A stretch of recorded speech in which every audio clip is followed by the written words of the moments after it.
Tole nagaan araarri ayyaanni waaqayyoo hunduma keessaniif haa baay'atu. Akkam jirtu nagaa keessanii? Ani nagaa kooti galata waaqayyoo. Hordoftoonni askaalachi jalatti kan argamtan jamaachuu baga nagaa taatanii gargaaramtanii eegamtanii yeroo fi sa'aatii kana geessan siniin jechuun jaalladha.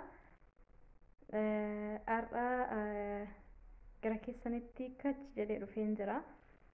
Egaa warri askaalachi jalatti argamtan nagaan irra deebii araarri waaqayyoo ayyaanni waaqayyoo isiniif haa baay'atu isiniin jedha. Asumaan immoo keessummaa akka keessummaattis miti gaayyaa maatiidhuma jedheen dhufe. Sababni isaas maali? Keessummaan nama halarraa dhufu tokkodha. Nuti garuu maatii jedhamna. Anis maatii askaalachi keessaa ishee tokko ta'een istuudiyoo ishee keessatti immoo keessummaa ta'een dhufe. Haa ta'u gaa akkam naaf jirtu isinii nagaa keessanii nagaa kooti galata waaqayyoo. Asumaan warri kaan na beeku warri kaanis na bartu rakkoon qabu. Har'a gara kanatti maal gochii dhuftee mana namaa hatuu dhuftee mana namaa saamuu dhuftee naan hin jedhiina. Askaalachi keessummaa kee maamila kee gootee wanta naaf affeertee fi guddaa galatoomi siinan jedha.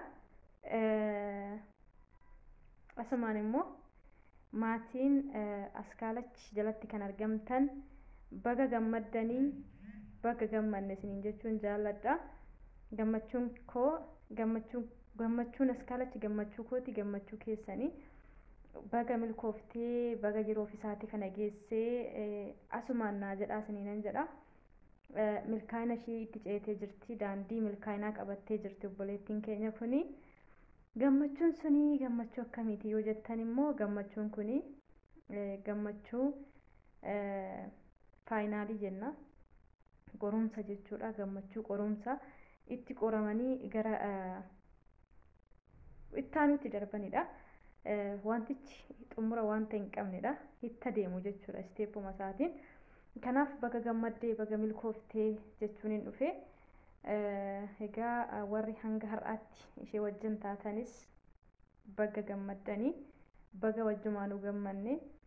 Obboleettii keenya askaalachi koongiraashins jedheen jira. Milkaa'inni kun kan dhuma hin qabne kan xumura hin qabne siif haa ta'u. Baga waaqayyo si gargaaree si gammachiisee nama yeroo kanaatti taasise siin jechuun jaalladha. Warri hanga har'aatti wajjin turtanii wajjin dadhabdanii ishee bukkee dhaabbattanis galatoomaa isiniin jedha. Obboleettiin keenya kun immoo hanga har'aa dadhabbii ishee osoo adda hin kutiin dhuftee as geessee simatamuu isheef waaqayyoof galanni guddaan haa ta'u. Asumaan immoo wal jajjabeessuun wal bukkee dhaabbachuun barnoota nuuf haa ta'u. Biraa afuu osoo hin taane as geessisneerra osoo hin taane eessaan immoo bukkee dhaabbannee gara sattaanutti ceesisna jechuun dirqama tokkoon keenyaati gati ta'ee fi kanaaf akkaataa sanaan bira dhaabbadhaa wal bira haa dhaabbannu. Warri kaleessatti dadhabdanii har'as akkasiin sheer sabskraayibii isheen akka guddifachaadhuma ol deemuuf sabskraayibiin inni kun dhaabbata osoo hin taane akka isheen maamila haaraallee horachaa deemtuuf sheer gochuudhaan bukkee dhaabbachuudhaan laayik gochuudhaan jabeessuudhaan bukkee akka dhaabbattan abdiin qaba waaqa biraa. Egaa ijoollota dhufanii as ga'anii jiran kan ammoo damee isaanii akka bal'atee guddatanii faana isaanii lafa dhaabbatan kan godhu numatu akkasitti wal jabeessa. Kanaaf obboleettii keenya kana akka jabeessinu abdiin qaba waaqa biraa. Baga gammaddee siin jechuun jaalladha irra deebii. Baga fuula yuutubariittiin maamila taatee dhiyaatte siinan jedha. Gammachuun kee gammachuu keenyadha. Dhugaa dubbachuu fi namni tokko waanuma qofa isaatti dhama'ee galma ga'u hin jiru jechuudha. Kanaaf hedduu sii gammadeen jira.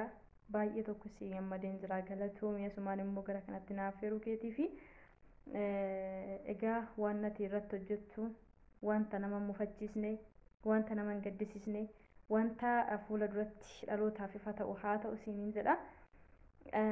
Kanaaf waaqayyo ammas warra waliif gammadan warra waliif fiigan nu haa taasisu hunda keenya iyyuu nan jedha.